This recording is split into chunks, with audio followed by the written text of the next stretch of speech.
All right, welcome back. I don't even know what. Oh, this is episode 15, Amanda. 15. Wow. I'm Billy. I'm Amanda. And I think you're moving goalposts this week. No, I don't. Did we even determine who's moving goalposts? I think moving goalposts. We're both moving goalposts because you know what? A win's a win this week for both teams. We both needed a lot of La Casa tequila last night, so shout out our good friends at La Casa. I can't even look at it right now. Great product, but I may be making a call for some extra for this SEC road trip. Like, these things are brutal, as we both saw last night. We have a lot to talk about. We have a lot. Both teams with 3-point road wins that were, to varying degrees, dicey. I don't think either fan base felt comfortable until the end. Two different ways, very ugly. They were both ugly, but in very different ways, I would say. I mean, at least y'all got to watch some touchdowns. Yeah, and, you know, the thing about the A&M one that was so weird, and you and I were talking about it, the Aggies were up 21-6. Arkansas, I think, at one point at halftime had cut it to 21-20.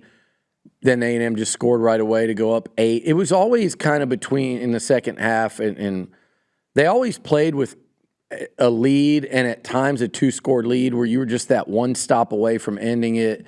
And then it looked like Marcel Reed to the house for, I think, 55 or 60 yards to put him up 17 and end it. And there's that little yellow flag for holding. Oh, yeah, that unfortunate guy. They just couldn't quite get over the hump. But again, and in Arkansas with that late last second score to make it 3. But even playing with a lead, Amanda, the way that game was, you felt like it was constantly. Yes, it was. Your perfect season was in jeopardy throughout that whole second half, and that was a very high stress thing because that's like the last place you want to give that one up at is Fayetteville. Yeah. To an interim I don't know head coach if y'all would have made it out of Fayetteville alive if Arkansas won that game. I'll tell you. Well, I mean, why don't we just dive in since that's kind of the first game to talk about? We'll just continue with that. I mean, listen, you know, and everybody that listens to me knows, but you and I talked about it, and you felt confident in A&M. I was confident they'd win. I thought it would be very close. I didn't think 45-42 or even – that level of – I thought it would be like 41-27, that type of range where maybe Arkansas got that late score to make it look closer. I thought A&M would take a little more game control than they did, kind of like it looked like early. But you know why I thought it would be close? On the road, SEC, Bobby Petrino's first game back, that dude was 4-0 against A&M. He dominated them in Jerry World before the Aggies went into the SEC when they were in the Big 12. He was 3-0. He went and beat him at Louisville with Lamar Jackson the week Kyler Murray transferred from A&M. We could have had the Kyler Murray-Lamar Jackson game. And it was his first game back in Fayetteville. You know how badly that dude wants that job. There's no better way to stake his claim than to beat the hated Aggies. And it just felt like, Amanda, A&M had beaten Arkansas 12 out of 13 years in the SEC going in. And of all the wild, wild games, Arkansas had only managed to win one. Like, every one of them's crazy, last possession. So you knew it was probably going to be that way. Taylon Green is an exceptional quarterback. I think the Longhorns are going to see – they saw it last year in Fayetteville in the second half. He kind of came on. But I think – you'll see it in a few weeks in Austin. I think that game will be a fun watch. He's playing great football. How fun of a watch? Because I don't know. Could have said last night was a fun watch for some people. I didn't have any fun. Yeah, it was fun for the hate watchers, right? We're all guilty of that. I mean, I was also watching, supporting my own hate watch. There was a table of Texas Tech fans next to me at the bar as their game was ending. Oh, I can't wait to talk about that. Boy. So, look, last week we pissed off the OU fans. This week they'll probably clip us and we'll get all the cacti coming after us. But, no, so all those things added up. And then, Amanda, and I didn't like the matchup because of how I just thought Arkansas would move the ball and score, and we haven't been used to that lately with this A&M defense. You've been able to lean on it. Not as much as they did. That was we'll talk about that. That's part of my ugly. But the final thing, you had an several hour weather delay. The team left the hotel, came back. It's just everything just feels weird. You have an unexpected night game, and the weather gets good. The whole thing felt right. You were watching it. You're a Longhorn, and the whole thing felt real upsetty. Yeah, And it did feel. It felt like one of those weird games in Lubbock. I will say there was all this uproar. There was all this uproar about A&M getting booted off of ESPN for the Texas game.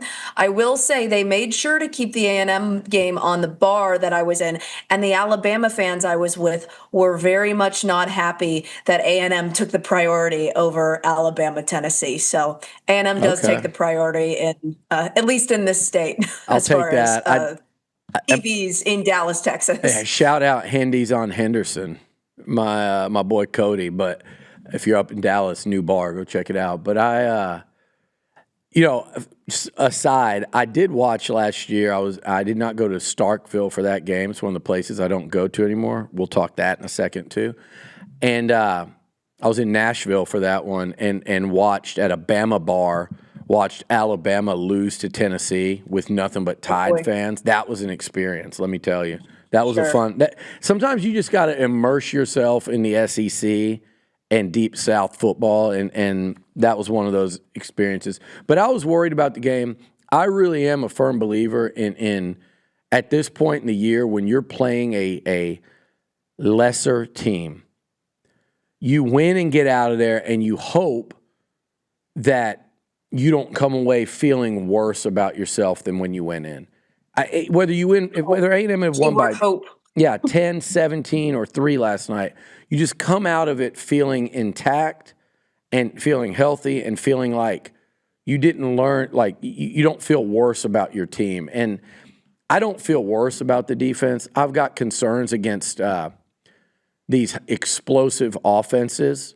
Yeah, explosive plays. I mean, it's a good matchup with Texas, though, because there's nothing explosive about our offense except for how bad it is. Yeah, I think you're right. And for now, and I know the stuff changes, but I look at A&M's schedule, and LSU's offense is struggling, Texas's offense is struggling, South Carolina's offense is struggling, and the one that's not, I say it's not, is Missouri, but they struggled to get to 17 against Auburn. But Missouri's kind of the only offense that's been good this year left on the schedule. So just something to file away. Those other offenses, including yours, can get better. But as we sit here today, the A&M remaining schedule, offensively anyway, like when you're trying to say, man, does that defense have some holes? I think this was the most likely to exploit it, which they did. But thank God. I got to say, the A&M schedule is looking a lot kinder than the Texas schedule this season versus compared to last year, at the very least. Would you say so? I mean, you know what, Amanda? You know I love to argue with you, but I don't think I can on that one. As it worked out, it's. You want to play Vanderbilt right now? No, I mean I would love it. I want to play one of those teams, but because in order to do that, it means A&M will have made it to Atlanta for the first time in 14 years. Yeah, but I mean it's Vandy, Georgia, A&M. Remember last year it was you guys were saying, well, yeah, you guys are playing a tougher schedule because you have to play us, and it's kind of. Well, I mean, we do get you at. Oh, I just caused my own earthquake. We do get to play you at home, which is better than last year. Arkansas is at home, which is better than last year. Vanderbilt is at home, which is better at last year. But I would also say all of these teams are considerably improved compared to last year, including Mississippi State. Yeah, and that one's on the road. Listen, I'll come out and say it just because people don't. A&M's their SEC schedule has turned out very favorable. You'd be disingenuous to sit here and lie about it. And thank goodness the Aggies played Notre Dame earlier in the season, and that was a big win last night. Thank goodness y'all schedule one difficult game, unlike a lot of these SEC schools. Well, and it was a very difficult. I think it rates. We both played the two teams that played for the national title last year. Obviously, you plan this way in advance, but as it turns out, I mean, those are two top programs in college football. Period. Yeah. So most of the time, you're going to get a good version of one of those programs. Yeah, right. And as you look at it today, Notre Dame shouldn't lose again. The last night against SC was the threat, and they beat SC. They caught them at home. That running game was unstoppable. And now you look at Notre Dame and you go, okay, they're probably going to be 10-2 and in the playoff. And as you look at college football, the non-conference is basically over. Georgia will get a shot against Georgia Tech, who I don't think they're going to lose. They're going to be sitting there in the top 10. But A&M will have one of, if not the best, non-conference resume victory in college football when it's a true road game against another playoff team in the non-conference. And even in the schedule period, like Bama over Georgia will rank way up there. Indiana over Oregon will rank way up there. Ohio State over Texas, TBD. It depends on how y'all do. Yeah. But A&M Notre Dame is going to be in there in that top 3, if not higher. And so when push comes to shove, if the Ags are 10-2 and you're worried about getting in or seeding, or if A&M's 9-3. I don't see the Aggie. I mean, I don't see the Aggies not. It is the college football playoff berth. I'm not going to say the college football playoff in general. Yeah. But the berth is the Aggies to lose right now. Like it is. Yeah. It is up to you guys to lose it because I mean. Yeah. I agree with that. Knock on wood. Yeah. It's not. It's definitely not a given. You're starting out going to Baton Rouge. You mentioned you have to go to Austin in that rivalry game. And by the way. But I mean, look at LSU right now. You're playing LSU at a great time to be playing LSU. Yeah. So if you can't win in Baton Rouge now, are you ever going to be able to win? That is a great way to put it because if not, I will be. And look, they're going to get LSU's death rattle. Like it's going to be if they don't beat A&M, which by the way, Amanda, weirdly enough, a lot of these LSU people are being pretty vocal that they want to see the Aggies beat. They want Brian Kelly out of there. I can't relate to that mindset. I feel like you're going to get Brian Kelly fired one way or another, but I wouldn't want my team to lose to A&M in order to do so. I But agree. before we move on to other things, you asked me to look for this because you thought you said this at one point, a tweet from last year. Okay. About schedules. And this is from December 12th. It said, since we are still playing, since I can't remember what that was before, the college football playoff or the SEC championship. Probably the playoffs. Since y'all are still playing, is it too early for me to start complaining about how light Texas's 2025 schedule is? Yeah, they put it out, I think, around then. I think that's when the schedule came out. Yeah, when the schedule came out. This is why. And I mean, my response was maybe try to put some energy towards your own team first. Well, I can smile at that one now because of where A&M's at today. But yeah, that is an example, Atwell, of why, as you've tried to preach, why you just kind of sometimes just wait and don't hit send. Or you go hit send and you have this to answer to. So, or you don't trust the preseason polls because, I mean, that's what changed. You guys might play 4 top 10 teams this year in 12 games. I mean, y'all thought you would have another top 10 team on your schedule, but sorry. Yeah. at the time of game, A&M will probably play 1 top 10 team. You guys will end up, I think, depending on Vandy, if they beat Missouri, you'll probably play 4. So, I mean, yeah, you're right. You don't know at the time of schedule release. You honestly don't even know from 1 month to the next, which is why it's like pause all this and just worry about Baton Rouge and pause all this woe is me shit that I'm reading out of our friends in Austin and pause it and just worry about Mississippi State and kind of survive. I was going to say on the schedule note, it is funny how you complained about how light our schedule was, but you completely glazed over the fact Mizzou had how many home games to start the season? That was insane. I've brought that up. I wouldn't glaze over it. If we were, if this was a A&M Mizzou podcast. Yeah. I mean, it's pitiful, and they went on the road and credit them for winning. But their first time away from home, they go to overtime. They were probably fortunate to beat an Auburn team that's now 0-4 in the SEC. Imagine being Auburn right now, 0-4. How many of these games are 1-score games against very good teams? I know you've got some numbers on some of these SEC schedules to date for later, but we'll hit that in a minute. But look, before we move on from A&M, let's talk about the one thing that really stood out. We talked about the defense, and they're going to have to forget about the fact that you can't just say, oh, well, you won't play any more truly explosive offenses. Well, you sure as hell might if you're fortunate enough to make it to Atlanta, and you sure as hell might if you're fortunate enough to make it to the CFP. So Elko and them, they know they've got a lot to fix this week. Offensively, and you texted me last night, you and Peyton, and said, what about that wrecking crew defense? And I will say, I think that was just one of those nights. I really do. I think that was your Florida? Your version of the Florida game where the defense just decided to not do what the defense normally does? Yeah, I think so. And it was a matchup. Not your Florida game, our Florida game where I know. Yeah. Our defense actually looked anything like it normally does. Probably would have gone differently, but yeah, exactly. But so I'm looking at offensively though, man. That was so impressive what Colin Klein.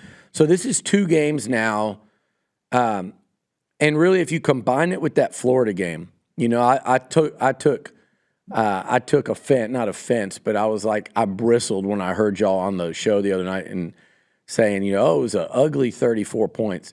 My ass. No one scored 30 against Florida this year through 7 games. I didn't say that. I know. So people in the comments do not come for me. No, that was CJ. But I'm like, 34, an ugly 34, which was 21 points on your first 3 possessions. I mean, it's better than an ugly 13. Or I don't know. How many points did we score last night? Thank you. And 16? I've been on the ugly side of 13, as you know, way too long. I've seen a lot of bad offenses. I would take an ugly 34 every single game we've played this season so far, and we wouldn't be losing. I'm a bad offense expert around here. I know what it looks like. That is not it. When you go 34 and nobody's touched 30 against Florida this year in that defense. And the last 2 weeks, A&M scored on their first 3 possessions, touchdown to open up the Florida game. And then last night, A&M starts the game. Touchdown, punt, touchdown, field goal, touchdown. I mean, Texas. They punt. Niblet return. Yeah. But no, Marcel Reed put up, it's not only his numbers, they were in a track meet on the road, and he knew it. And there are other weeks where it is a slow down game, and he knows that. He didn't turn the ball over last night. He had almost 400, I think he had 360 yards of offense, 4 touchdowns, no turnovers. He made throw after throw, run after run, and just stayed calm. Some clutch passes on 3rd and 4th downs. And I just thought the whole offense, you're playing without Le'Veon Moss. Reuben Owens has 100 yards of offense and a couple touchdowns. E.J. Smith comes out and really out of nowhere for people that don't know A&M. 7 carries for 52 yards. They want to focus all their attention on Concepcion and Craver, who still did a little work. And then here comes this guy that no one else outside of A&M knows about, Ashton Bethel-Roman, with 4 catches, 83 yards, and a touchdown. I know that name because I worked for Dave Campbell's Texas football. Oh, yeah, Ridge Point, right? Yes. So, and then finally, the O-line, right? Like, we talk a lot about the offensive line. And part of our summertime wars, right, were me trying to, and I promise you next year I will have to be having this conversation and going, I hope Elko and company attack this via the portal. Don't do a Sark and say, we might just pick up some O-linemen at the co-op. Yeah, because just to go, hey, A&M's going to lose 4 starters and return 1. I know you got guys on campus, but they haven't played enough football. You need options and flexibility and depth and proven guys. So, but we will have that conversation. But mine was with Texas. 1 out of 5 starters, including losing some really good experienced players with a young quarterback. Tough combo. For A&M, what I kept saying, and Texas fans kept pointing out how you guys dominated the line of scrimmage here in Kyle Field last year. And I kept trying to go, y'all were one of the top 3 defenses in all of college football last year. You dominated most lines of scrimmage. This group was returning intact, not the starting 5, but like the starting 7. Now you added blocking tight ends from the portal. All of a sudden, this thing looks as strong as we hoped it would. And that's why you see a very calm, comfortable, and experienced quarterback on the road in that situation versus what we're about to dive into with your team. It's experience, and it's experience within the system, which Quinn Ewers in Texas enjoyed last year, and right now Marcel Reed and A&M are experiencing now. It's a line of scrimmage league in the SEC. I think it's still a line of scrimmage sport. And when Marcel can go on the road and you go, my man, we got to score every time because our defense ain't getting it done, and he doesn't get touched. In the last 2 weeks, Amanda, A&M's run 135 plays or so, 0 sacks, and 1 tackle for loss. 1 tackle behind the line of scrimmage in 2 games against SEC teams. It begins and ends with the O-line, and that's why A&M is a playoff, a very legitimate playoff contender. Like you said, the path is theirs in front of them. It's theirs to lose, however you want to put it. And it's why I think Texas is struggling the way they are right now. They did get a win last night. I'm not gonna try to rub it in because I know you're sitting on. You can't snark too much about the ugly win because your team, even though your team scored a lot of points, it's still an ugly win because that Arkansas team put up how many points 42 on the A&M defense, and that's concerning. I would personally be concerned because your Texas is a better defense than any other defense you've played. The defenses you have down, LSU is going to be a better team than any other of the teams you have played. So you're getting into these better defense, better defense. So you're getting into these stronger opponents, SEC opponents. You're getting into these stronger opponents. You're riding high off of these Auburns, Florida.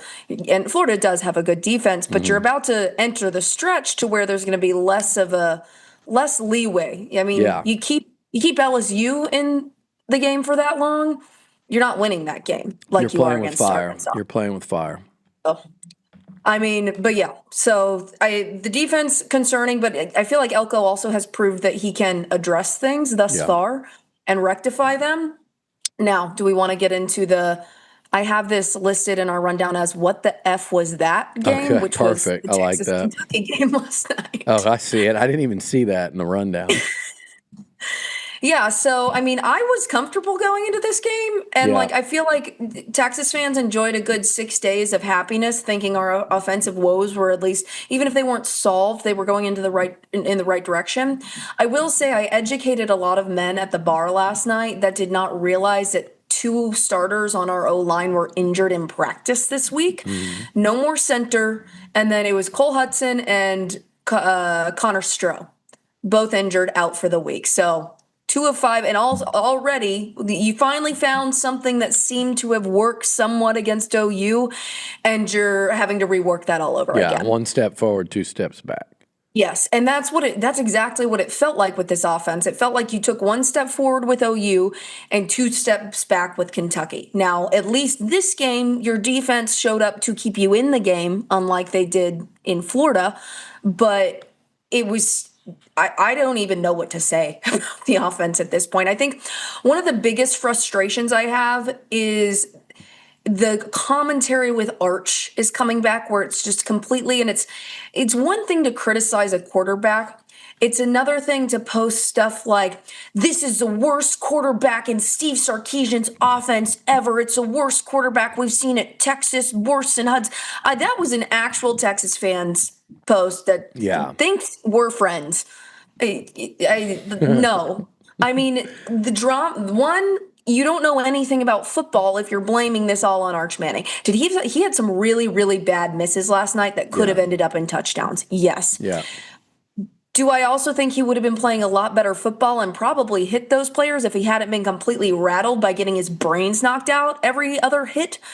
Yes. You tend to play a better game when your brain isn't bouncing all around in your head from getting tossed to the dirt by a 300-pound lineman. Yeah. No, listen, I think both are true. I think Arch Manning is not a high-level college football quarterback today because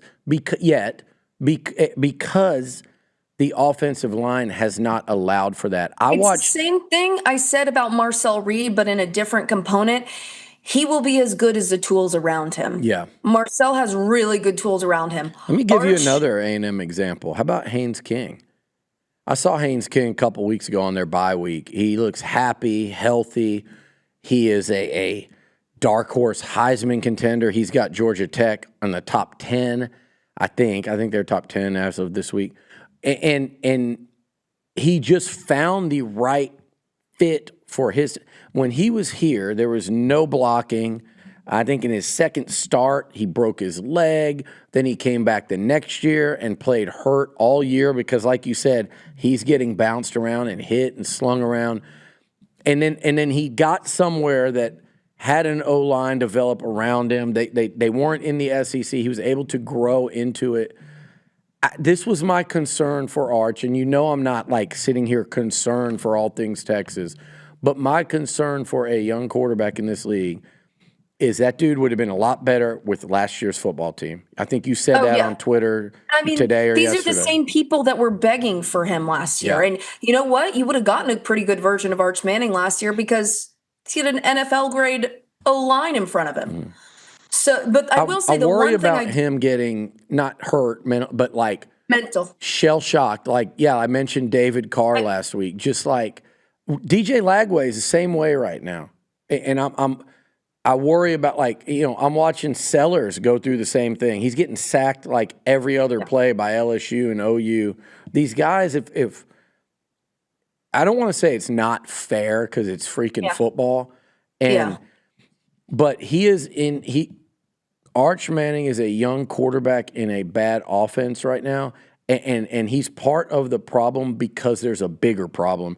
And to me, for y'all, and just watching it unfold, what I would say is there's one person that needs to answer to that, and he doesn't sound willing to answer to that, is Sark. And And I see, my thing is there's a lot of people that just want to throw Arch to the fire. Colin, they want to bring in backup quarterback. They want to try something else. You can put me in as backup quarterback. I'm going to get smushed just like Arch would. Not that I would be any better as a backup quarterback, but you get what I mean. Yeah. The thing is, you're looking for the solution in the wrong places, and I'm not ready to just say Arch Manning's terrible and an awful quarterback just because he missed a wide open receiver in a game where he was getting smashed into the turf every other hit. So it's just frustrating because this is the nature. It's the nature of the Texas fandom. It's the nature of a lot of fandoms to just, it's an immediate gratification need. That you got this name, you got Manning on the back of the jersey, should be perfect, should be Heisman winning, should be everything you want it to be, and it's not. So they just want to toss it out to trash. And it's incredibly frustrating. Yeah. But I will say, that being said about Arch, one thing I noticed yesterday, which was not the case in some of these other games that he played kind of poorly in, no turnovers yesterday. Yeah. He getting smashed into the ground, he held onto the football. And he loses a football, that's a completely different game. We lose that game. Yeah. And for completely different reasons, he and Marcel were kind of in that same boat last night. They both, and he was also much better decision-making wise than he was against, say, Florida, where he just airballs a ball that gets picked off. Yeah. Throw it away instead. I'd rather you throw it in the dirt than throw it into a defensive lineman's hands. Yeah. So there's that. And also to your response, Sark's play calling is atrocious at this point. I said it on Twitter. I think I could call better plays than Sark right now. I think we saw some level of progression last week with OU where Sark was calling plays like he had a bad O-line, because he does have a bad O-line, and it worked. Was the offense next grade impressive? No, but it was good enough. Yeah. It was what it needed to be complementary to the defense. And the one positive, I do have one good, Ryan Niblett. I'd say great. That dude's been sensational. And Sark that's one good thing Sark's done recently is fight to keep him on the team because he almost transferred out. Yep. So Ryan Niblett is our best offense right now. He saved the day. And defense, I was happy with the defensive performance last night. I think at one point they were getting tired because they were on the field for 40 minutes. True. And if your team can't do anything on offense, You're going to be on defense. Your defense is going to be on the field a long time. But 5 sacks, 11 tackles for loss, 1 interception, a bunch of fumbles that should have been jumped on. That was the one downside to the defense. I think we're allergic to jumping on fumbled footballs. Yeah, first play against Florida. Yeah. So here's my thing. I do have a question about the defense, and this goes back to you and I talking this summer, where you read the whole text exchange between us, where it was just, I think I probably had like COVID during that time, and it felt like I was just getting picked on at that point. Like, please, let me just make a comment about y'all's freaking defense without, and you read that one. I'm interested. You look scared right now. Are you scared? Yes, I am. I'm watching my words here so they don't backfire. And I'm trying to keep you calm on a Sunday after. Billy's learning to speak like a politician. Yes, here we go. So here's my point. I think that I'm a little interested to see the Texas defense against some of these offenses that they have coming up. And, we talked about A&M and playing the better defensive teams down the stretch here in some cases, Missouri, LSU, and Texas in particular. Texas with some of the offenses that the Longhorns have coming up, including Mississippi State. Not terrific, but some real weapons at receiver and running back. Vandy and a legitimate Heisman contender in Pavia. I mean, I feel like Pavia is what everybody thought Mateer was at this point, as far as Heisman contending. That's a great point. That's so true. Everybody literally forgot what Pavia did and just pumped Mateer into that spot. I mean, since last season, I've been worried about Pavia. I mean, I was reminded he existed during the SEC Netflix series. I was like, oh, I don't want to play that guy again. Yeah. He reminds me a lot of a quarterback version of Scattaboo. Yeah, that's a really good comparison. Maybe not as insane, doesn't smash his head into quite as many holes. Close. Kind of from the same family, right? Look, Vandy or Mississippi State, Vandy, Georgia, Arkansas, A&M. You guys got some offenses to face, and I believe that the Texas defense is really good. I'm just a little interested from the standpoint of Kentucky doubled Texas up in yards. That's a terrible Kentucky offense. Isn't it so sad that the stats of the game look like that, but Kentucky still found a way to lose? Yeah, and that's why, thank God, we don't have Mark Stoops here in Aggieland. But I mean, that's why I'm so glad they took a page out of 2024 A&M's book when it came to that play on the goal line. Oh, you had to, didn't you? We could not. We weren't I knew it, and you guys weren't the only one that did that last year. What other team? Clemson, I think, did it too. Yeah, Clemson. Over and over, like, call a different play. But y'all try. I was in attendance, and y'all tried it against Ohio State and got a dose of your own medicine this year and last year. Yep. Coaches, stop banging your head against a wall. Whether it's Texas, whether it's Ohio, if you're playing an elite defense, and don't. When you saw that guy jump like straight up in the air like he was a damn dolphin coming out of the water, you dive over. And when he did that once, I'm like, I'm scrapping that play. I've got every other play. I ain't calling that one. And they did it again. I knew it was over, man, when that quarterback is in that ridiculous squat under center where he's like squatting this low. Yeah. It was thank goodness for y'all that they did that. Yeah, thankful they didn't kick a field goal and we had to go to another overtime because I think I might have just been deceased. Yeah, you got me on that one a little bit because I thought about it after and I go, man, I would never. Sometimes as a fan and as someone watching the game, you know that like Sark or Mike Elko or Dan Campbell are kind of like Lane Kiffin, they're going to go for it. And a lot of coaches now in today's game. So, like, when A&M was driving yesterday, they're up 3 on the 19-yard line, 3rd and 2. And Reuben Owens made a really difficult catch for a first down. Then they scored on the next play to go up 10. There's like 7 minutes left. In a 3-point game, there is no world that you're kicking that field goal on 4th and 2 from the 20 to go up 6 just so you can lose by 1. So that was a huge play in the game as I'm watching, and I'm like, damn, dude, that was – and along those lines, sometimes you just almost like, God, can we just lose a couple of yards and kick that field goal? Not in that instance, but like for Kentucky, right? They have a better chance to win that game if on 3rd down y'all had tackled them for a 2-yard loss because they're just going to go kick it. But when you're that close and you're a foot or 2 feet away, I know what you're saying because the odds of Kentucky keeping Texas out of the end zone, they did it for the whole game except for a 5-yard field.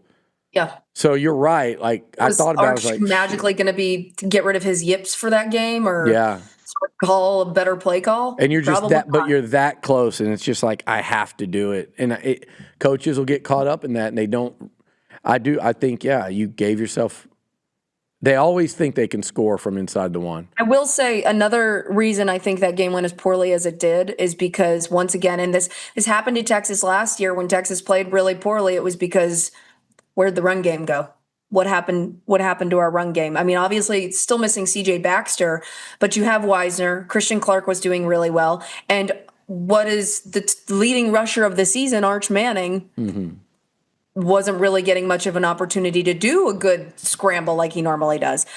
I'm just questioning the defense a little as to whether they're elite, not to whether they're really good. Okay, we'll find out later this season. Does that make sense? I mean, and it's not just about A&M, because I just mentioned it's a lot of good offenses, so they can definitely prove All themselves. I'm saying is Texas has not given up 48 points to anybody. 42, thank you very much. I was trying to give you a couple. In fairness, I don't know what the count is. I guess it's just 1 touchdown in the last 2 weeks. And Texas, when's the last time there's been 2 touchdowns or 1 touchdown scored in the last 2 games? Oh, yeah, it is. It's 1 because OU had 2 OU didn't field score a goals. touchdown. Yeah, it's true. It's 1 in 2 weeks. That's good. That's impressive. Moving on. Let's talk what's up next. You guys, it's Texas at Mississippi State. How concerned? I got to hear the story of why you won't go to Starkville anymore. Oh, no. It's nothing. Are you scared of Starkville? No. Happened? Did somebody key your car? No, I've enjoyed Starkville. It's not my most fun watching experience.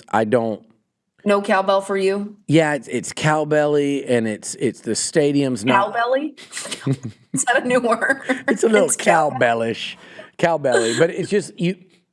I would recommend to any Texas fan that hasn't been. I think Texas had a home and home years ago. I think back when like Ricky Williams and Jackie Sherrill was at Mississippi State, but little before my day. Yeah, the older horns, like your dad would remember this, but I would recommend Texas fans go. It's unique, but I typically will pick a game a year a road game that I don't go to. And unfortunately, our plane that was coming from Houston to College Station to pick us up yesterday, because of the weather, we canceled the flight, which was fine because it was going to be severe weather all day. But Mississippi State, there's certain ones that I skip, and it's like right now in a 3-game road trip in 4 weeks, I'd typically pick one, and it always ends up being like either a place I've been to a ton, like 4 times or more, or just a lesser game or something I know A&M is going to win. So last year that was Starkville. If I get the chance to pass on Starkville, I will. Same with Columbia, South Carolina, although that in-game environment's incredible. It's just such a beat down. I want to go to a game in Columbia. One of my best friends went to school there, and that's high on my list of SEC schools I would like to visit. Now, that environment I would highly recommend. That is a fun environment. You can make a weekend of it, do Charleston. She said it's the main reason she chose to go to college there. It's pretty cool. It's very SEC. It's very cool. But, yeah, that was it for Starkville. It's not like you didn't have like a bad experience. No, not. No, it I just will reminds me say, more of a Big 12 the town. first time I went to College Station, somebody stole the rhinestoned Longhorn off the back of my car. That was me. I'm sorry. So you really wanted I the still have rhinestoned it. Longhorn. It's funny when you came here to record the show, people listening, Amanda's like, will they do something to my car up here? It's got Longhorns. I'm like, no. I literally, and I have You ran 3 into different the asshole of the indicators. bunch. I have a Longhorn logo. I have a Texas X's drive license frame, and then my toll tag. Did you know you can get the toll tags customized? No, I did My not. toll tag is a Longhorn as well. It's only $20. You should get one for your school. They're So really cool. you're like my mom. She's got she's got a Texag sticker, which, hey, shout out, Mom, thank you. Yeah. I think she's got the A&M license plate, and then my poor sister who went to Texas and is a Longhorn, and she's got all my sister gets is a house divided sticker. And I'm like, Mom, like, what are you doing with that? And then all of a sudden, like a year ago, More than one sticker is too much for me. I can only have one little indicator. Like, she's like the license plate frame, fine, but only one logo. she's like one of these old Army people with all the military bumper stickers of all and the Marine Corps and all. And she's got now all of a sudden one's popped up and it's an old Sarge head. Like this big, but it's an old Sarge head. I'm like, Mom, where did you even get? Oh, I got it at the bookstore. I'm like, you can't be putting stickers. And the funniest thing is she wanted a new car. She bought a new car here in town locally by one of our proud sponsors here and gave my dad, because he doesn't care. She like gives him her But now car. he's the Aggie mom car. He's got the stickers and all. I meet him for dinner the other night for his birthday. I'm like, Dad, you can't be driving around with him. This is insane. So anyway, Did you get the family with like the mom and the dad and then the kid A&M shirt and the daughter and a or Longhorn the thing where someone's peeing on the Longhorn or the A&M logo. By the way, if you're an Aggie or Longhorn and you do that, it's just stop. It's too much. If you've got a pissing on the Longhorn or Aggie logo on your car, you're taking it too far. You can dislike another school all you want. That's just tacky. You're the guy trashing Amanda in her mentions and DMs is what you are. One of my DMs threatening to post my address online. Oh, boy. OU fans did not like us, especially you this week. And then I have other fans being like, well, post who said stuff. I'm like, I'm not going to incite the person who threatened to post my address and phone number online. Is that what they tell you to do when you're being harassed? Make it worse. Poke the bear a little harder? No. Anyways, if you do that, you're insane. They got really Go crawl upset. out of your basement and touch some grass. They got really upset. And you know what? They won this week. They won at South Carolina. Congratulations. Now, every game from here on out is a ranked team. OU's still very interesting team in this thing. I don't believe in them. I'm not sold on them. Yeah. And that was really prove us all. wrong. Really and the thing is, please, saying. why don't you just bookmark it and prove us wrong later on? No doubt. That seems more fun than harassing a stranger on the internet. So what's your level of concern this weekend going into Starkville? Blake Shapen. I think, Billy, every week now is just a level 10. I just don't think my anxiety can lower this season at this point. I mean, we at least are one win away from getting a bowl game, so we'll at least see you at the Cheez-It Bowl or something. Mm-hmm. But the anxiety is just going to stay here. Because I was at the nail salon, actually. This sounds like a tangent, but I was at the nail salon. I was deciding my nail color, and I was like, I really want to get burnt orange, but I'm not committing burnt orange until they can commit to play consistently 2 weeks in a row. So I got olive green. Happy fall. Okay. Yeah, fall color. I like that. You're like, show me that you are dependable and show me that you are committed to me, and I will be committed to you. Exactly. And that's it. This is a two-way relationship, Texas football. I mean, I got so much my sofa's burnt orange, for crying out loud. Like, that's true. We're normally committed here. It's very frustrating. But yeah, no, I think the height of my concern is not even the team itself. It's just Texas has proved that they really, really struggle on the road. Yeah. Unless it's a road game at the Cotton Bowl where half the fans are your own. It's a completely different team. The team you saw against OU versus the team you saw against Kentucky. And yes, we did talk about the injuries to the O-line, but I don't think 2 O-line injuries to 2 O-linemen who really aren't that fantastic O-linemen to begin with should be that detrimental. One of Nick Brooks got a 14 PFF grade. Did you know they could go that low? Well, I did because that Auburn kid that A&M faced a few weeks ago he seems to live in that zone, and LSU's couple of their tackles who A&M's playing this week were there against Vandy. You are the preseason #1 team, and you are putting an O lineman who earns a 14 to protect your pride and joy, what you want to be Heisman winning quarterback. You can't just pick where you want to spend the money. You can say what you want. I mean, no, I'm not that scared of you. I won't say that. I'm saying also, I'm zipping it because I've already said all this. I said it all off season. I was just being honest. I get it. You were right about that. But at the same time, did you think it would be this bad? No, I don't think either of us thought it would be this bad. The record. I could have thought that you'd have lost to OU and Ohio State. I could see a Florida on the road too, because that's a crazy environment.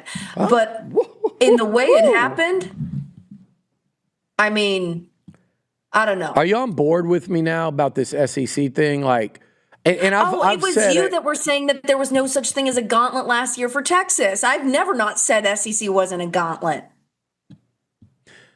No, but y'all were going, oh, this gauntlet isn't very hard. Because you were sitting there clowning us. Like, once Texas starts winning games, you're like, oh, well, it wasn't a gauntlet for you this one time. Yeah, and now it is.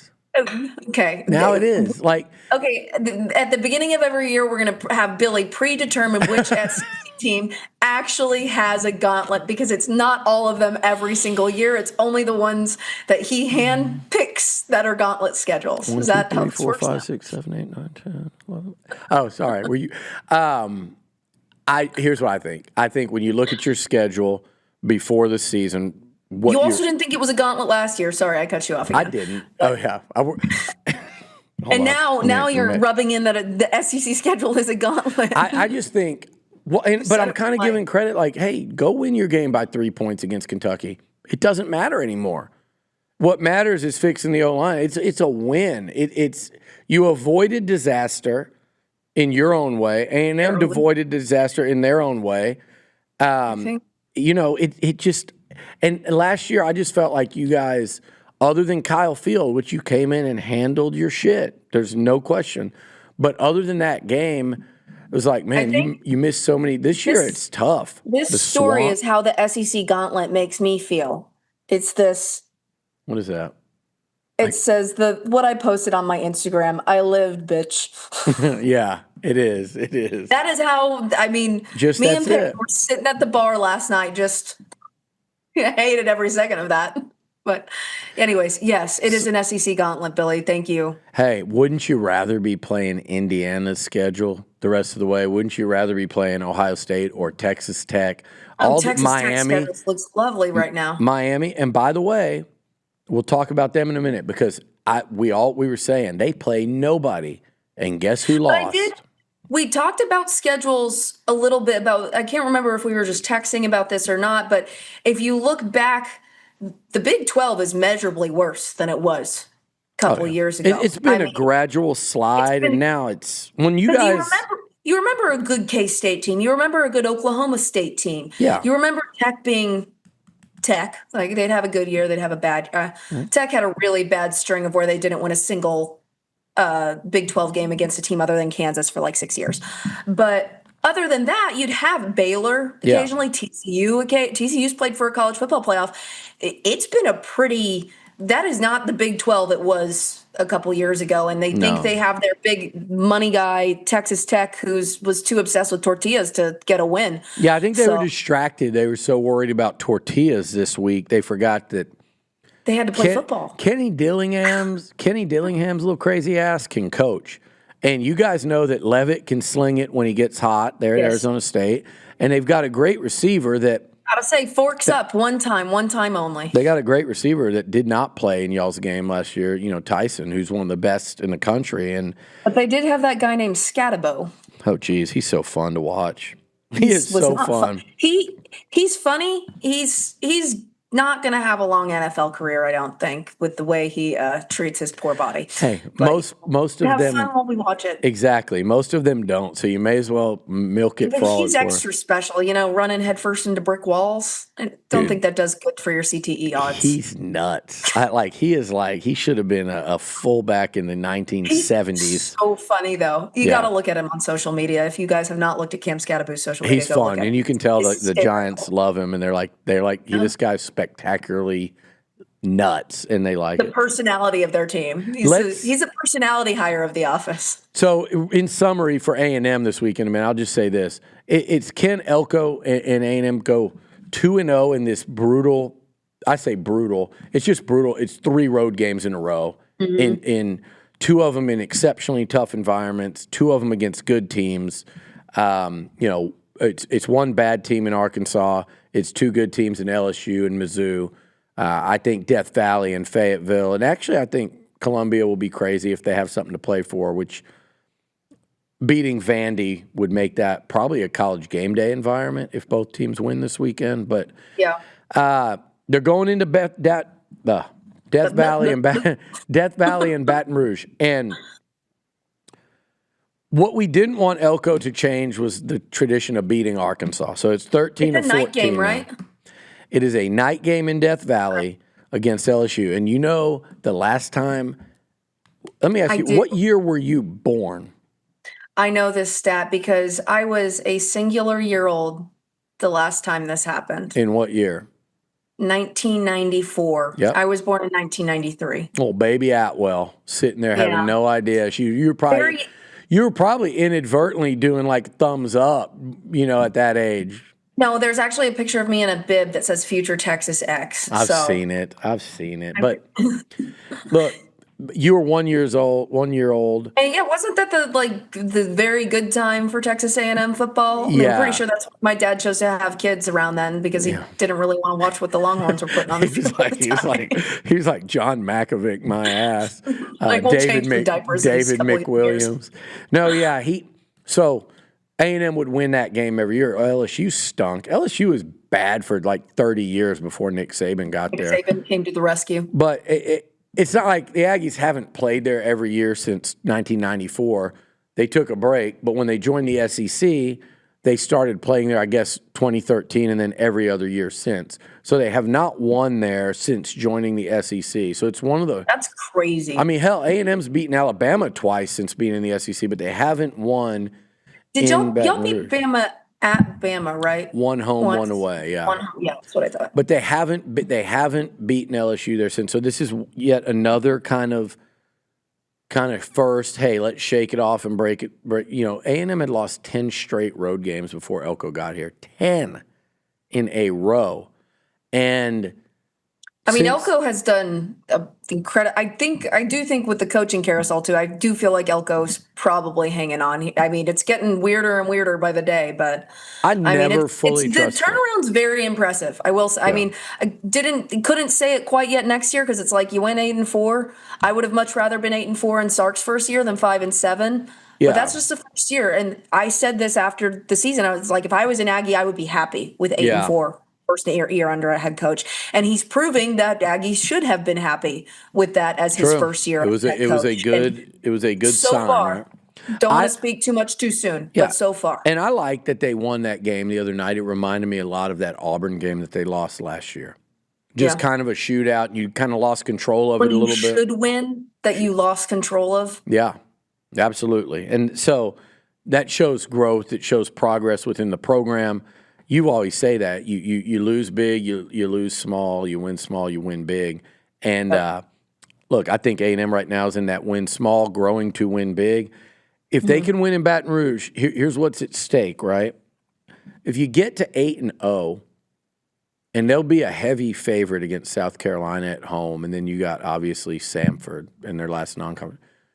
If you win Saturday, you would feel great about getting to that 10-2 mark. That will probably get you in the playoff. Again, you don't want to leave it to chance.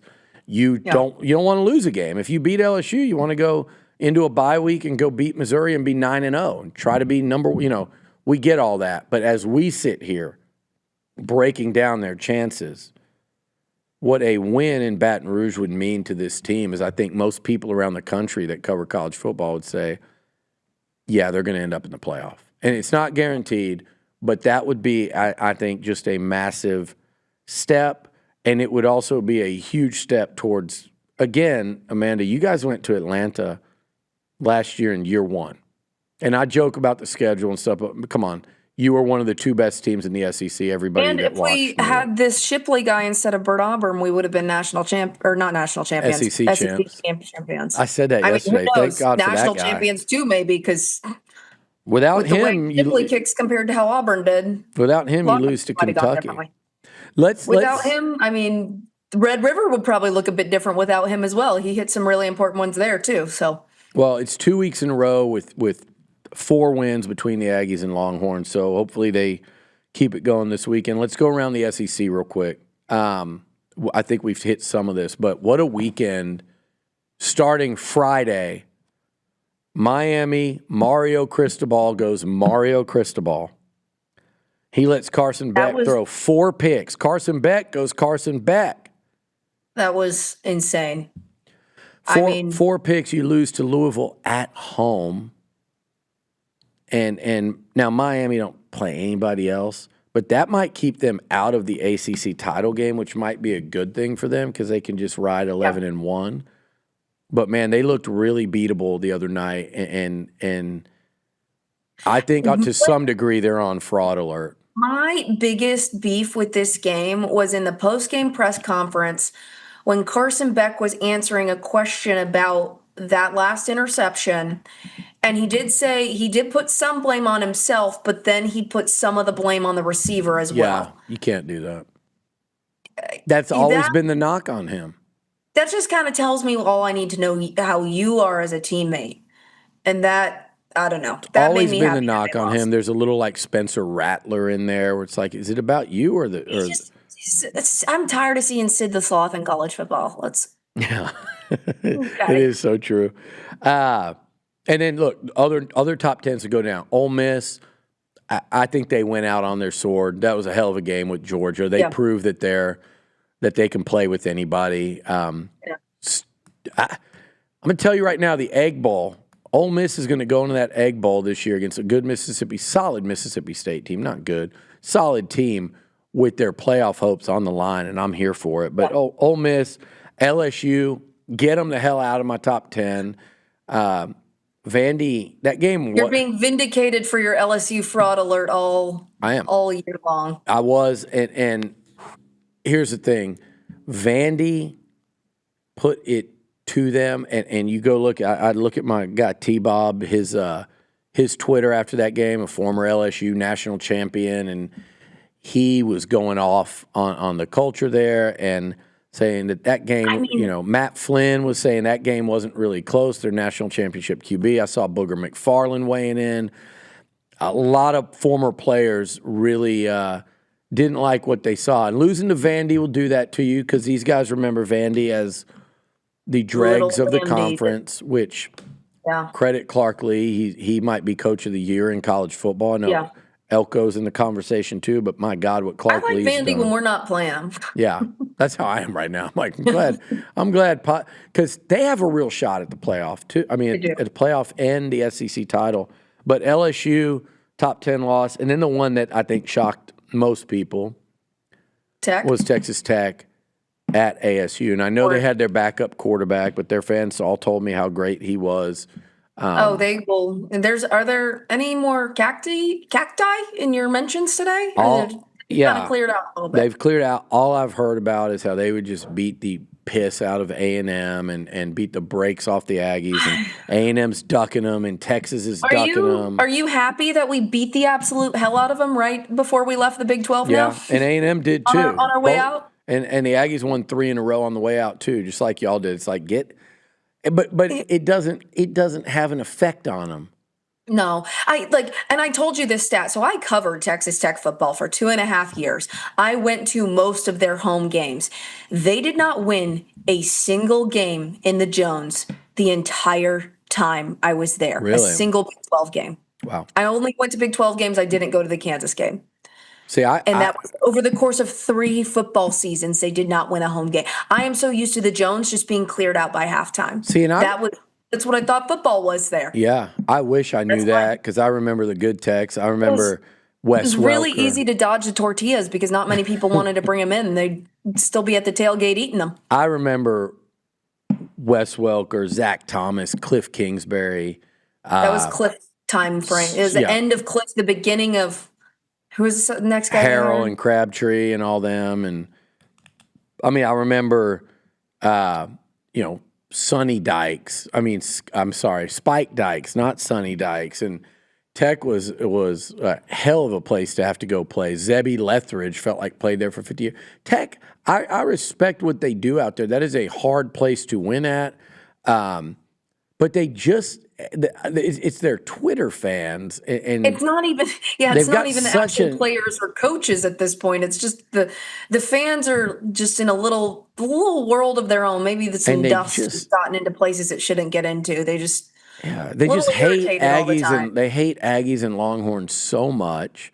And I didn't realize this until before I moved up, or until after I moved up there. I would tell people, "Oh yeah, I went to UT. You went to Tech? Really cool." They'd be like, "Oh, it's a Longhorn." And I'm just like, this was a completely one-sided beef I was unaware of. Yeah, and look, and it is a one-sided you didn't get in beef is what it is. But with that said, I think OU fights the same battle. But with that said, I think that Tech is a really good team. It wasn't going to be easy going into Arizona State and winning. I will point out that Mississippi State, who's a bottom feeder in the SEC, beat Arizona State. Texas Tech, who everyone acted like couldn't lose a game. I went off last week about no one wanted to criticize that team and say they will play maybe one ranked opponent all year. Yeah. And by the way, Utah's no longer ranked. You look at the top 25, Tech hasn't played anyone. Well, maybe ASU moved back on. I don't know. I think they're even more delusional. There were a lot of Longhorn fans that were pretty delusional about how bad a lot of our schedules were in the Big 12, but this is worse than for sure. The schedule Texas had the last year in the Big 12. We played a couple ranked teams. I counted them out for you. I can't even remember how many it was. It was and then Texas also scheduled a hard non-conference opponent those years. That was Alabama. You put Alabama on the schedule. Tech, where is the Alabama on your schedule? No, that's the thing. Where's the Notre Dame? Where's the Ohio State? You had the opportunity to schedule a real opponent. You played Oregon State. Getting beat 55-0 by Alabama week 1 isn't going to bring out many Red Raiders to that stadium. So I guess that's probably why. Yeah, and at the time, and then when you schedule it, you don't really think that way also. So, again, I think Tech's really good. I think if they get in the playoff, they would be a tough out. If they play the right team. But I just thought it was too much. I saw people going, "Hey, based on the eyeball test, I have them number 2 behind Ohio State." What eyeball test? What eyeball test? What lens are you looking through to watch them play against how I say you have your maroon lenses? Yeah. Theirs is scarlet and black, or what is their colors? Red and black, scarlet and, I don't know. Oh yeah. And they're their red and black lenses on, or maybe they're just blackout lenses because they want to be blinded and just look at them. I think they're blackout because they've been partying a little bit up there in Lubbock. That is one thing they do better than most, I will say. That is indeed. Okay, so we mentioned, did we? I'll tell you one quarterback we did underestimate. Absolutely. I think your ilk underestimated Marcel. I think I think a lot of my ilk are still underestimating Marcel because I don't think they actually watch the games and just kind of look at the end. I think see. I think a lot of Longhorns remember November Marcel. That's like the most that they saw. And then they remember some stupid Twitter clip during the summer where they tried to analyze a literal practice. A practice warm-up, which I thought in all my years of covering college football is the dumbest shit I've ever seen from not just Longhorn fans, but even Aggie fans were doing the same thing. Like, oh, my God. Freaking out like, does he suck? Oh, no. But if you watch this guy this year and you watch really how he played down the stretch last year, not against Texas. And, again, Texas – you know what Texas did in that game? They dominated the line of scrimmage, much like Arch is having to deal with this year. That's what happened in that game. You controlled the line of scrimmage. A&M didn't have receivers that could get open quickly, so there was no one to get the ball to quickly, which now they have in Craver and Concepcion. And Moss was injured as well, but that looks like they got better backs now to compensate. Because remember, Reuben Owens, it was his first game back. I think he ran it 2 or 3 times against What kind of injury does Moss have? It is an ankle, high ankle, but it's not. Because CJ Baxter is looking like like same type of situation, poor chronically injured at this point. The good thing about Moss, if A&M handles business, is you're probably going to be looking at, and I don't know if it's Texas or the week before or the week after, but you would probably be looking at a healthy and rested Moss for the postseason if you handle business and get there. That's just something to file away. Meanwhile, you're getting all these guys reps. Gunnar Stockton, Amanda, is a guy that I will hand up. I underestimated. I thought he would hold Georgia back. You and many this other year. people, I think. I never really established an opinion on Gunnar Stockton, but I definitely heard the I don't believe in Georgia with Gunnar Stockton. Yeah, that was me. Monologue from multiple people, but I think you're correct. He's a freaking dog, literally a dog, not just a Georgia dog. A dog that plays for the dogs. And speaking of dogs, listen, a couple of great quarterbacks won this weekend, and we mentioned Pavia. We mentioned LSU fans and former players even seem done with Brian Kelly. Hopefully the Aggies did you see our Pat Mahomes interpreter or impersonator loss? Nebraska? Oh, yeah. Yeah, Upset Nebraska. win by the Golden Ghosts. Your boys. Go Ghosts. Grant was finally... Told me what it is. Is it Skyuma? Skyuma? Is that what they say? I asked him what it meant, and he was like, I don't know. I'm like, you went there. Did you not look it up? It's an old Indian, like they heard Indians, like Dakota Indians or something, doing this chant, and it's supposed to mean victory in this Indian language. I like that. And then it was a chant they did while they were canoeing, so that's why they do the row the boat thing too. Oh. But no, because Fleck, that lunatic Fleck, did the row the boat at Western Michigan and brought it there. That's his corniness. Row the boat. Row the boat's like been a thing at Minnesota. Yeah. You know what? I'm not going to challenge you on Minnesota history. What am I doing? Yeah, like I literally know nothing. I know they're the Gophers, and I know they were winning national championships long before no, you are born. right. It was created by PJ Fleck. It means never. I thought it was when I heard the thing about the Indians. I was like, oh, that makes sense because they do the boat rowing thing too. But I just looked it up, and it says it means never giving up and persevering through adversity. This is okay. Yeah, it originated after Fleck lost his son in 2011. So fun fact if you wanted to know about Minnesota football. I didn't know that about that. That makes it now I was making fun of it, so I'm great. But I was here for Coach Fran in the hold the rope era, so I saw how that one ended up. And then finally, look, Bama looks great. Their one loss to Florida State looks horrible. Florida State lost again last night. That was a long time ago. That's in the back of people's memories at this point. Yeah, it doesn't count. I was sitting with a lot of Bama fans at the bar last night, and they were very happy, so it felt nice to have some happiness in the room with me because it wasn't coming to me. And look, I would love – man, you guys got to play Georgia last year in Atlanta. I would love to see A&M figure out how to get there, fight through it, get there, and take on like a blue blood, SEC blue blood like in Alabama. Because I know A&M is not playing Ole Miss, Alabama, Georgia, Tennessee, even OU this year. This is a lot. Do y'all have on their schedule next year? Do you get any of those finally? Man, I wish you wouldn't ask me that. I should totally know that off the top of my head, but I don't. Yeah, I don't remember now who they got. But as I'm looking at this, Napier fired today. Billy Napier out at Florida. That was coming from some random Twitter profile that posted it. Yeah, and everybody knew it was coming. By the way, thank God they beat Mississippi State. You guys would have been Napier's last win. Y'all get Bama, LSU, and OU on the road next year. Golly. Wow. Yeah. And Arizona State non-conference. Norman's not really that hard of a place to play. I'll be fine. Well, and then hopefully we don't play there, so I wouldn't really know. But that's true. I've heard from the birds have told me. I haven't been to Norman since 2010. There was an earthquake that day, believe it or not. Okay, Napier out. Is that Lane Kiffin? Is that Eli Drinkwitz?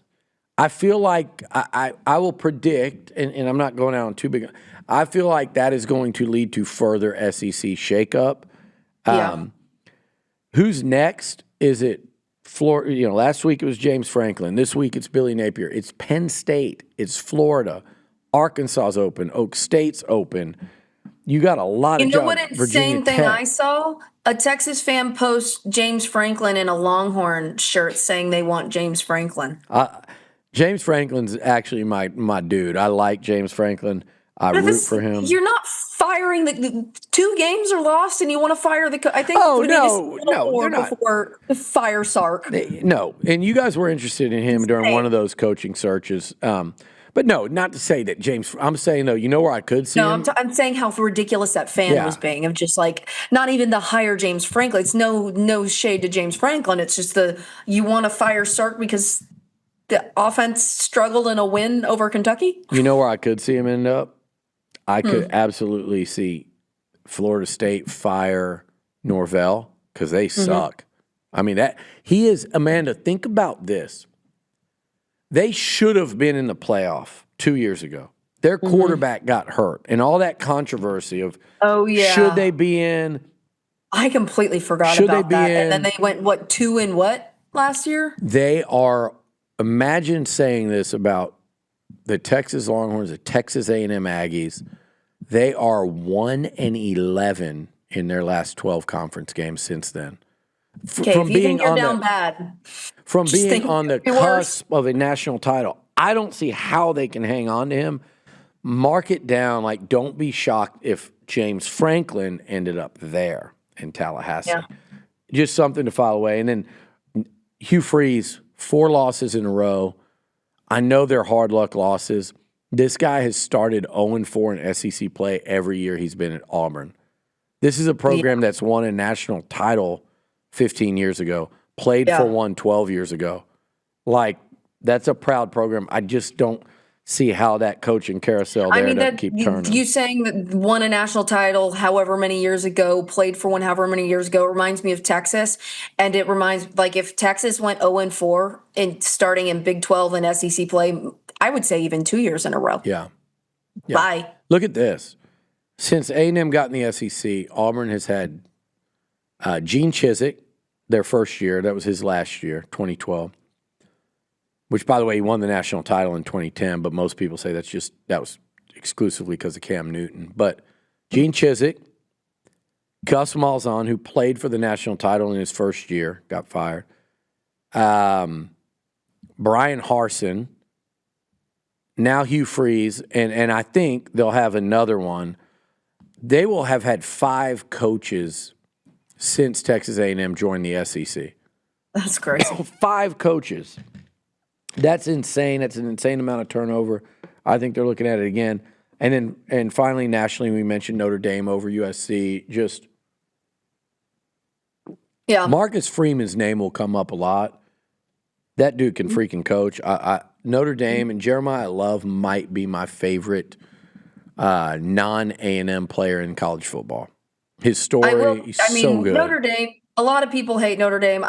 That's kind of top of my list. I would love to go to a game at Notre Dame. I would love to see the stadium, just see the environment. I really like Marcus Freeman too. So let's move some goalposts and retweet, delete. Did you bring up? Did you want to look at my tweets last night?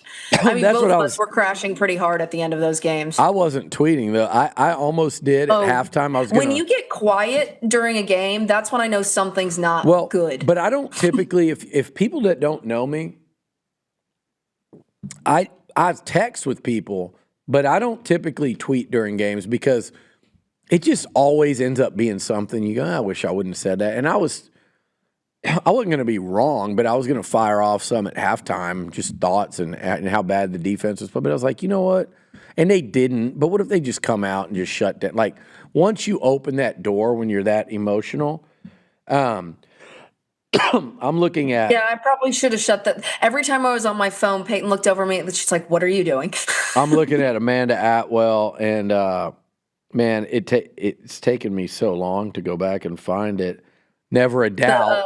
Never a doubt. The gif of Peyton of the bleach pouring into a glass, and I said, "I know we won, but pour me a glass." Yeah, never a doubt. Don't look at any of my other tweets. I've seen enough. We're done. Call it. See that. I've seen enough. We're done. But see, I quit. when I give up, we end up winning. So I reverse cursed. It's the superstitions. I know. I do it too in my head. I get it.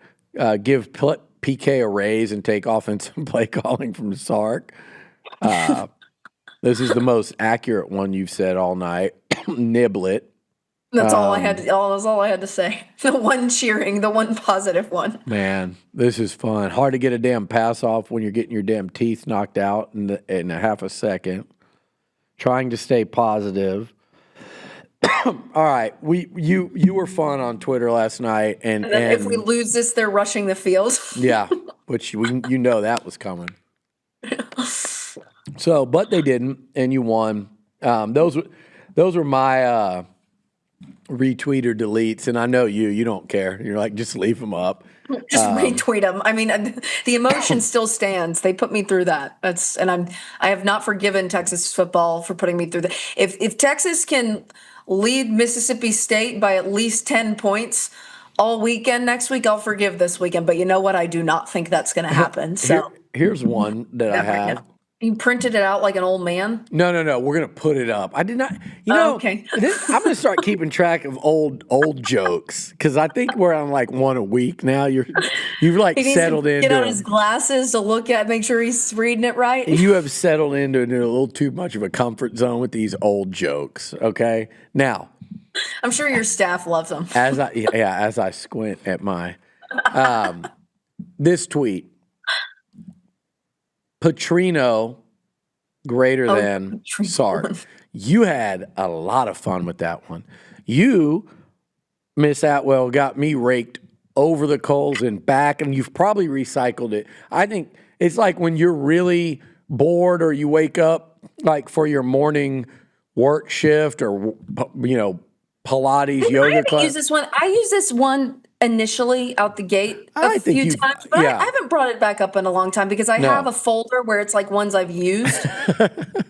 And I don't go into that folder anymore. It feels so good that you have nothing right now. I mean, I know you have to wait. You have to wait until you don't want to. This is your problem, Billy. You bring this up now. You didn't wait until after the Arkansas game, until after when Sark actually has to play Petrino to bring it up. That's why I'm the professional bookmarker when it comes to this. And I could learn. You're just playing along. I love, though, by the way, that somebody called me your mentor yesterday. They said your podcast mentor could say, because I knew when they wrote it, I'm like, oh, that's going to just piss her off. If he only knew how much, like he didn't know how much that would be. I'm like, oh, that's going to really grate at her nerves. It just tells me you haven't even taken your opinion doesn't matter because you haven't even taken the time to like look at who I am. So it's never going to matter. And the fact that if anyone thought that the way this podcast has gone, that I'm mentoring you that cracked me up. And I've known you for probably a eighth of my professional career. True. So with that said, though, Petrino over Sark. You know why I brought it up this week? You want to know this will make the offensive play calling, or like, would you like to have Petrino's offensive play calling right now? It was a double thing because you're in my head. You know it. You love making that very aware. Making that very clear to everyone. So I'm sitting there as that game's going on, and it pops into my head because I've got post-traumatic bookmark syndrome.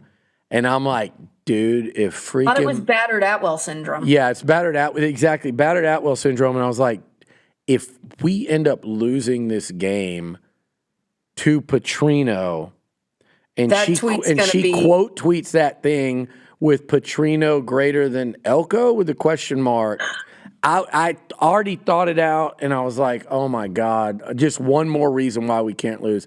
You might have just quit Twitter for the week. And I wouldn't even bring that up now, except I know A&M doesn't have to play Arkansas for 2 years, and I think Petrino will finally be out of there. But you guys got to face him.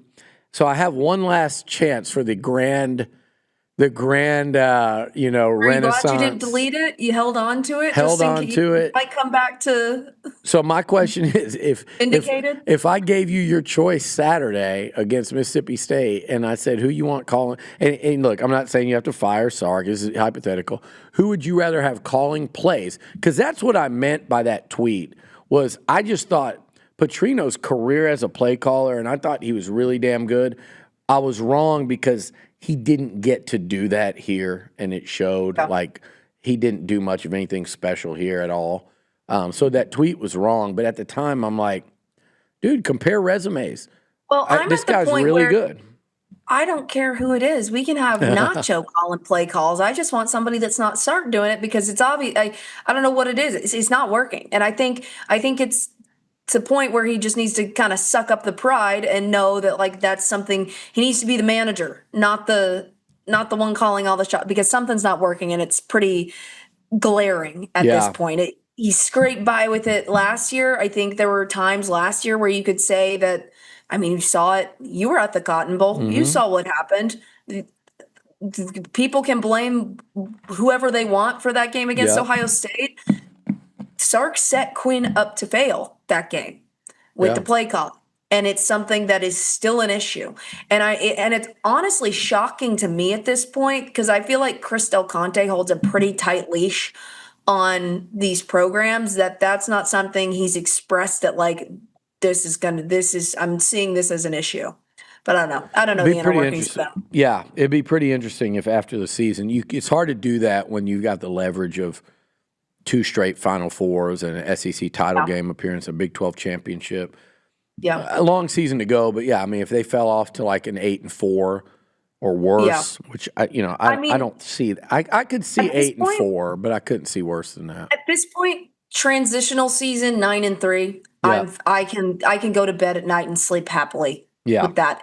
But 9-3 looks very difficult right now, so we will see. All right. Well, 9-3. Neither one of us went 9-3 this week, but we tied because one of our friends on Twitter gave me the victory for the week, but then I hated to have to do it, but I was Send your victory. Yeah, we removed Clemson and SMU right before the game because Klubnik was not playing. I thought it was Jennings that wasn't playing. Turns out it was Klubnik. So we took that one off. We replaced it with Baylor, TCU. I went Baylor. Amanda went TCU. So we tied. So now we are 4 weeks Atwell, 3 weeks Liucci, 1 tie week, and I'm still 1 pick after all these damn picks we've done. I'm 1 ahead. So another busy week. Why don't you, since my phone just died out, why don't you look at your phone what Callie texted us and Callie send them to read us? these picks for the week, and we'll close it out. All right. I'm going to start it off hot. Ole Miss at Oklahoma. Ooh. Oh. I'm going Ole Miss. I know it's home, but I'm going Ole Miss. Man, I think it's a letdown weekend for Ole Miss after that Georgia shootout. But I mean, it could also be a letdown weekend for Oklahoma because they're coming off high thinking that the Texas game was just a blip and they just killed South Carolina. I think the difference in Texas and Ole Miss is Ole Miss's defense is real suspect. So Oklahoma's offense that isn't that great at home could actually do a little something, and I think that that OU defense will cause Ole Miss not problems, but they'll put up more resistance than Georgia did. To be honest, I'm gonna go OU at home, and I hate to do that for the kind folks in Norman, but that's what I'm gonna do. Okay, USF at Memphis. Oh, Memphis with a devastating loss this week. I think I'm going to pick – I feel bad about this one. I'm going to pick Memphis. I'm going to pick Memphis in that one at home. Okay, I'll pick USF just for some parity there. Okay. Yeah, somebody's got to win. Alabama, South Carolina. Alabama. We really have that one on there? Yeah. Yeah, that's Bama for sure. Bama, easy. I mean, that would be a crazy upset. But yeah, that's not happening. That's going to be an absolute beatdown. this is a good one. Shane Mizzou Beamer's at getting Vandy. super defensive with the media. That's never a good sign. No. Mizzou at Vandy. I said that's one of the games of the week. Yeah.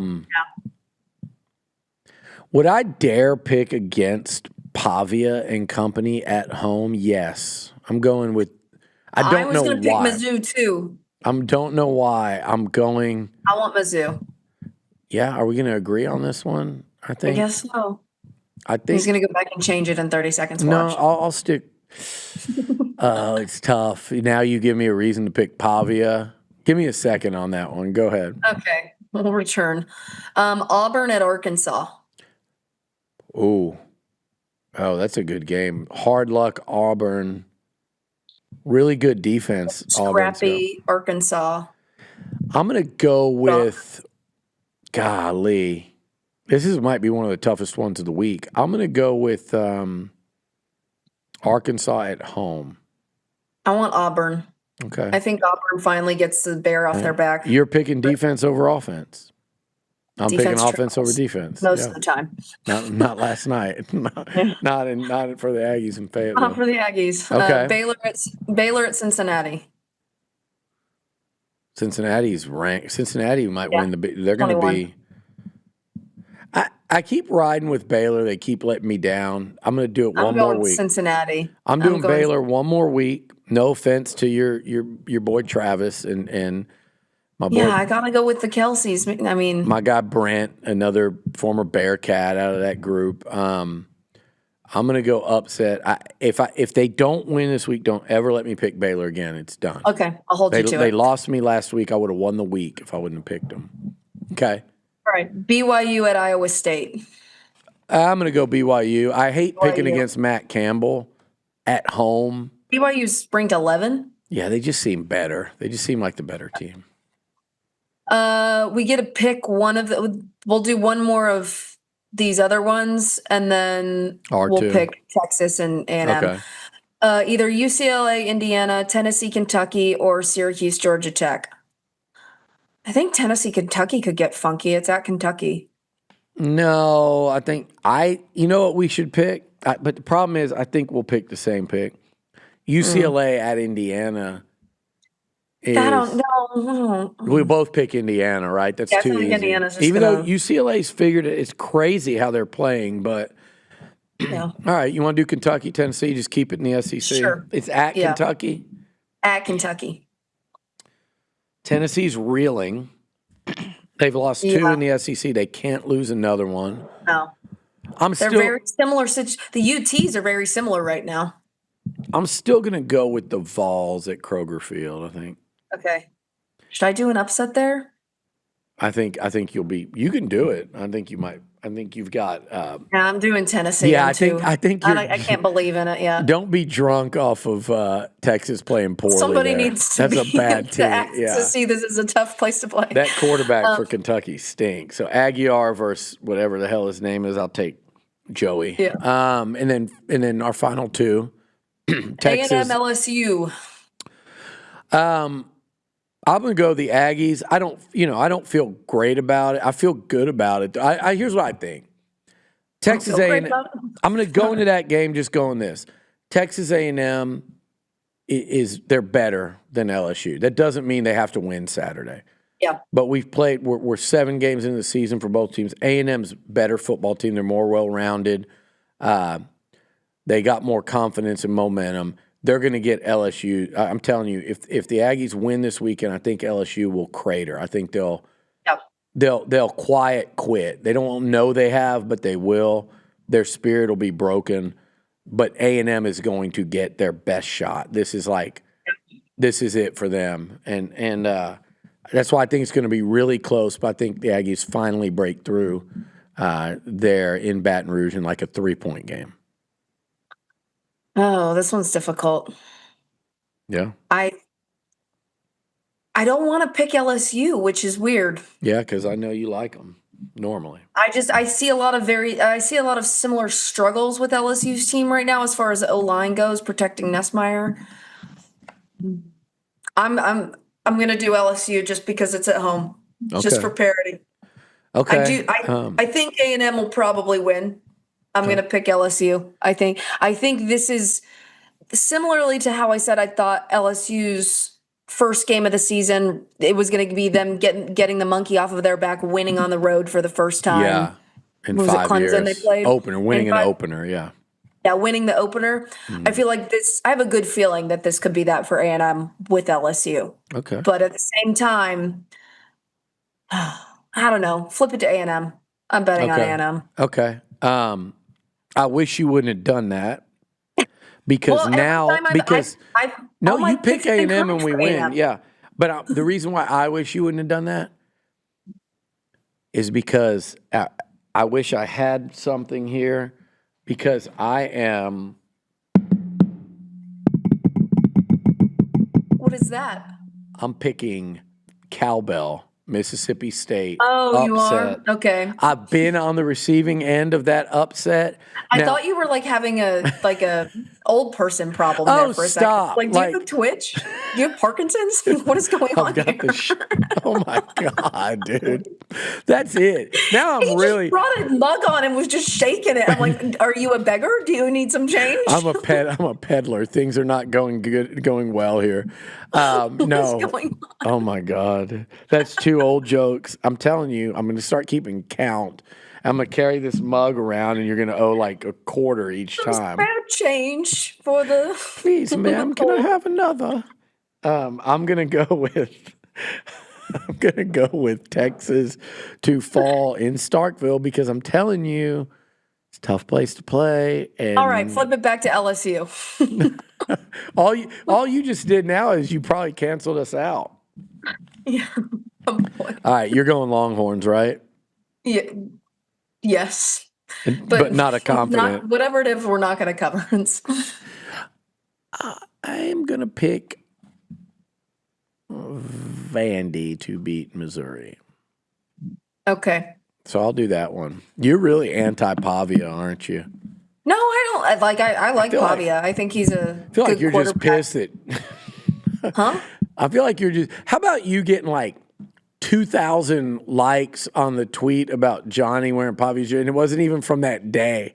It was like 2 weeks earlier. It just popped up on my feed, and I think it was on Saturday. I was like, this is a little strange. And the game just started. Yeah, you sparked like a delayed rage out by everybody. SEC Mike retweeted it. That was once he retweeted, I was like, oh no. He did. Okay. This is not going to be pretty.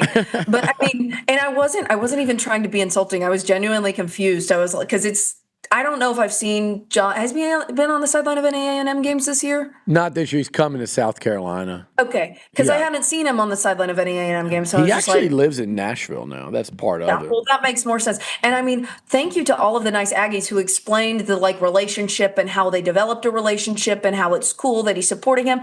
That's the answer I wanted. And there were a lot of them that did that. There were a lot of them that just went crash out rage on me.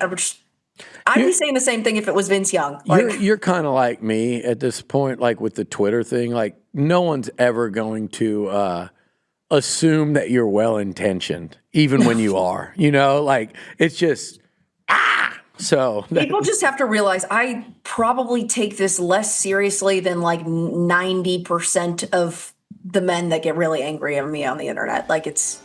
You know what? It is what it is. It's sports at the end of the day. I've seen some girls get pissed off at you too. Now, don't kid yourself. You've had a few of them come. They're from the state of Oklahoma. There's a lot of things I care about more than that.